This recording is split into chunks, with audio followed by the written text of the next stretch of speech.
अनियमित कर्मचारियों के हक की बात, हक के सवाल हो गए। अब जरा उस युवक के हक के सवाल जो अपने लिए एक लंबे वक्त से सरकारी नौकरी की आस लगाए बैठा है।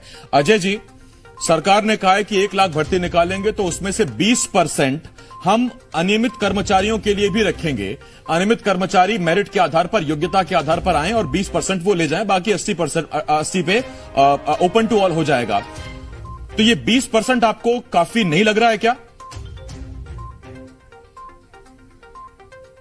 देखिए आसिफ जी, मध्य प्रदेश में भारतीय जनता पार्टी सरकार ने प्रदेश के बेरोजगार नौजवानों के साथ खिलवाड़ किया है और मध्य प्रदेश में बड़े पैमाने पर संविदा भर्तियां, अतिथि शिक्षक, अतिथि विद्वान, ये सरकार का एक ऐसा खिलवाड़ है जिस अन्याय की जितनी निंदा की जाए वो कम है। क्योंकि जिन कर्मचारी अधिकारियों से नियमित अधिकारी कर्मचारियों के समान काम लिया जा रहा है, उनसे दोगुना काम लिया जा रहा है, उन्हें उसी काम के बहुत कम वेतन दी जा रही है। और यहाँ तक कि कई कर्मचारी 15 सालों से संविदा के तौर पर नहीं। तो अजय जी एक बात बताइए, जितने ये संविदा और अतिथि वाला जो ये पैटर्न है, ये क्या 2003 के बाद शिवराज सरकार ने लॉन्च किया क्या? ये उससे पहले दिग्विजय सरकार में नहीं आया था? ये टर्म तब नहीं आया था कि अतिथि कौन होंगे? बिल्कुल नहीं, बिल्कुल नहीं था, बिल्कुल नहीं था। मध्य प्रदेश में 2008 के बाद अतिथि शिक्षक, अतिथि विद्वान आए और संविदा कर्मचारियों की ये जो संख्या है ये भारतीय जनता पार्टी सरकार में रही है। अतिथि शिक्षक, अतिथि विद्वान 2008 के पहले कोई शब्द नहीं होता था इस मध्य प्रदेश में। ये भाजपा सरकार ने इजाद किया है नियमित शिक्षकों की जगह पर अतिथि रख के। लेकिन हमारा ये कहना है कि जो 15 साल से या 10 साल से संविदा कर्मचारी के तौर पर अपनी सेवाएं दे रहे हैं तो उनके अधिकारों का हनन नहीं होना चाहिए। उन्हें नियमित करने की दिशा में सरकार को कदम उठाना चाहिए। ये अन्यायपूर्ण कार्रवाई है कि आज आप 15 साल काम लेने के बाद नए लोगों को भर्ती करें और पुराने कर्मचारी जो अपने जीवन का थोड़ा हिसाब लगा के, क्योंकि ये टॉपिक दोनों जुड़ा हुआ है। एक बड़ा वोट बैंक अनियमित कर्मचारियों का भी है और बहुत सारे युवा भी इसको देख रहे हैं, जो कि वो समझ रहे हैं कि चीजें किस तरफ जा रही हैं, नौकरी मिलेंगी कि नहीं मिलेंगी। आसिफ जी, मध्य प्रदेश में 50 लाख से ज्यादा बेरोजगार अकेले रोजगार कार्यालय में रजिस्टर्ड हैं। तो हम चाहते हैं नए रोजगार भी दें और पुराने जो अन्याय सरकार कर रही है वो ठीक करें। मध्य प्रदेश में रोजगार के नाम पे घोटाला किया है सरकार ने। नहीं तो अब जब आप इस लाइन पे आई गए हैं कि दोनों को मिले, तो वही तो मैं आपसे पूछ रहा था, मेरा वही सवाल था कि क्या ये प्रपोर्शन ठीक है कि 20% अनियमित वालों को और 80% ओपन टू ऑल, ये प्रपोर्शन ठीक है या इसे कुछ बदलना चाहिए? देखिए 10 साल से ऊपर जो लोग संविदा के तौर पर कार्य कर चुके हैं उनको नियमित करने की दिशा में सरकार को स्पष्ट नियम बनाना चाहिए।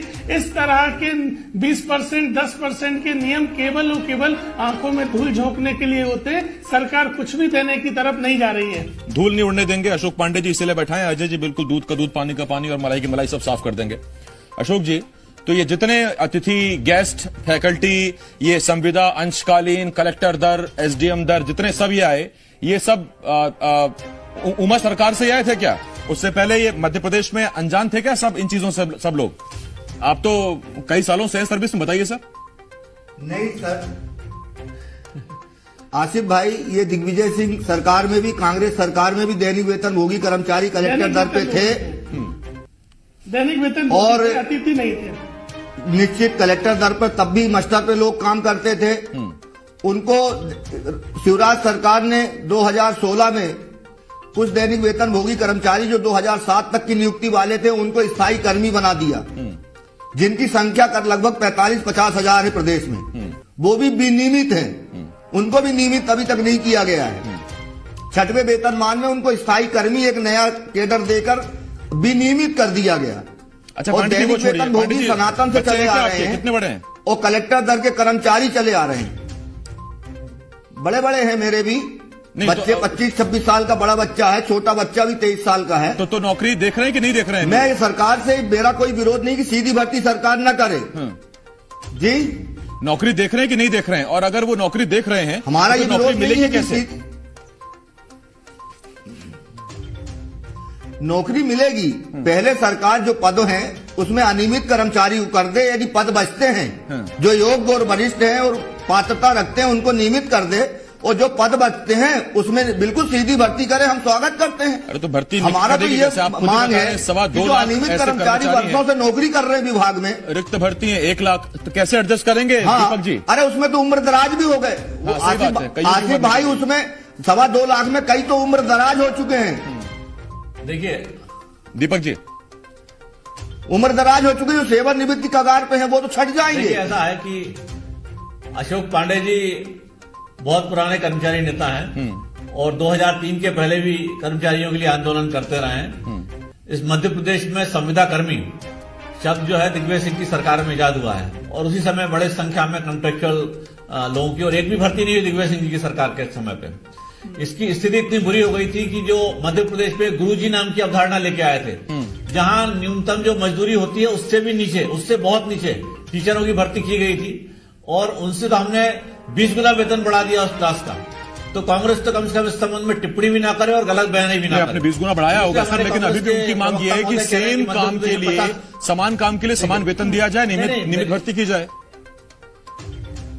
नहीं, लेकिन समान काम के लिए समान कंपटीशन में से आना पड़ेगा सर। पहली बात तो ये समान कंपटीशन में से आना पड़ेगा ना, नहीं तो सारे कहेगा कि मुझे चीफ सेक्रेटरी, मैं भी सरकारी कर्मचारी, चीफ सेक्रेटरी के बराबर वेतन चाहिए मुझे। ऐसा संभव नहीं है, समान कंपटीशन में आना पड़ेगा। और अभी कांग्रेस के नेता ने कहा कि 50 लाख से ज्यादा रजिस्टर्ड है बेरोजगार, तो अगर हम 2 लाख लोगों को दे देंगे तो बाकी 48 लाखों के साथ अन्याय नहीं होगा क्या? तो मैं समझता हूं किसी के साथ अन्याय नहीं किया जाना चाहिए और सरकार ने एक रीजनेबल क्लासिफिकेशन करके जो उपयुक्त उनको रखा जा सकता है कि कंपटीशन में आगे आए और उनको पर्याप्त जगह दी जाएगी, लेकिन ज्यादातर जगह खुले कंपटीशन से ही भरी जाएगी और खुले कंपटीशन का किसी भी व्यवस्था में कोई विकल्प नहीं है। योग्यता का कोई विकल्प नहीं है, संविधान के जो प्रावधान है आर्टिकल 14 का उनका कोई विकल्प नहीं है और जिन्होंने भी अनुबंध की बात को चुना है या डेली वेजेस को चुना उनका खुद का विकल्प है वो। ठीक, मैं आ रहा हूं आपके पास। उन्होंने खुद ने चुना है, लेकिन जब भी स्थायी भर्ती होगी तो खुले कंपटीशन के जरिए होगी। ठीक, दीपक सर, मैं आ रहा हूं भाई, इसमें जिनकी हम बात कर रहे हैं नियमितकरण की, वो बिना अनुबंध वाले हैं, उनमें कोई भी कर्मचारी अनुबंध वाला नहीं। बराबरी का मौका मिले उसका मैं पूरा सम्मान करूंगा। अभी अजय जी के पास जा रहा हूं, किसी का हक नहीं मार दूंगा सर, कम से कम यहां तो नहीं होगा ऐसा। अजय जी, मैं आपके पास आ रहा हूं। अजय जी देखिए, एक तो ये बात रही कि समान काम के लिए अगर समान वेतन, कोई चीफ सेक्रेटरी जितना वेतन, तो चीफ सेक्रेटरी का जिस दिन पद अगर संविदा पे चला जाए तो पता नहीं अनर्थी हो जाएगा, फिर तो क्या भगवान भरोसे चलेगी व्यवस्था, वो तो एक खैर अलग बात है। अजय जी, मेरा आपसे सवाल जो ये है वो कि कांग्रेस का स्टैंड क्या है? क्या आप ओपन टू ऑल जो बेरोजगार अपने लिए नौकरी का इंतजार कर रहे हैं उनके साथ हैं, या फिर अनियमित कर्मचारियों को लेके पांडे जी जो कोर्ट जाने वाले हैं आप उनके साथ हैं? देखिए आसिफ जी, कांग्रेस पार्टी का स्पष्ट तौर पर इस मामले में स्टैंड है कि हम चाहते हैं प्रदेश में बेरोजगारों को रोजगार मिले, लेकिन संविदा कर्मी, अतिथि शिक्षक, अतिथि विद्वान जो लंबे समय से काम कर रहे हैं उन्हें नियमित किया जाए। और ये भारतीय जनता पार्टी का झूठ है। हमारी सरकार में संविदा कर्मचारी कुछ विशेष विभागों में कुछ मामूली संख्या में होते थे। आज मध्य प्रदेश सरकार में विद्युत विभाग में 80% कर्मचारी केवल टेम्पररी और संविदा कर्मचारी हैं। ये रेशो कांग्रेस की सरकार में नहीं होता था। अब मैं कहता हूं भारतीय जनता पार्टी सरकार श्वेत पत्र लेके आ जाए, इन्होंने कितनी नियमित भर्तियां करी हैं। मध्य प्रदेश में 1050 करोड़ भर्तियों के नाम पर इन्होंने केवल और केवल फीस वसूली है, उतनी तनख्वाह तक नहीं बांटी नई भर्तियों को। भारतीय जनता पार्टी सरकार में समान काम के समान वेतन ना देकर अन्याय किया गया और आप कह रहे हैं उनकी चॉइस थी। आपने नियमित नौकरियां नहीं निकाली तो बेरोजगारों के पास कोई विकल्प नहीं था, उन्हें इस तरह से संविदा और अन्य जो टेम्पररी नियुक्तियां थी उन्हें करना पड़ा। ये आपने उनका अन्याय किया है, शोषण किया है। और अब जब आप चाहते हैं कि देखिए सर, ये बात तो ठीक है कि अगर कोई बेरोजगार बैठा है उसे अगर एक विज्ञापन ये दी जाए कि 6 महीने के लिए डेटा एंट्री ऑपरेटर चाहिए तो क्या करेगा? अप्लाई करेगा ही करेगा। अच्छा, उसका फिर कॉन्ट्रैक्ट अगर रिन्यू हो गया 1 साल के लिए तो फिर वो वहां करेगा, और ऐसे अगर 10 साल हो गए तो फिर वो नियमों का हवाला देगा, नियमों की बात करेगा और कहेगा कि मैं तुझे आपका काम कर रहा हूं, जो आप कहते हो पूरी ईमानदारी से कर रहा हूं। अच्छा, बगल में बैठा सरकारी कर्मचारी 40,000 पा रहा होगा, वो 10,000 पाएगा, तो फिर वो अपनी मांग जरूर रखेगा। लेकिन यहां उन युवाओं की अनदेखी नहीं की जा सकती जो पढ़ लिख कर तैयार हैं, जो एलिजिबिलिटी रखते हैं और इंतजार कर रहे हैं एक सरकारी नौकरी का। बड़ा जलेबी सा मामला, एकदम फंसा हुआ सा मामला है। खैर, पांडे जी मान नहीं रहे हैं, कोर्ट जाएंगे, सरकार की अपनी दलील है, विपक्ष अपने तर्क दे रहा है। अब आने वाला वक्त बताएगा कि होता क्या है।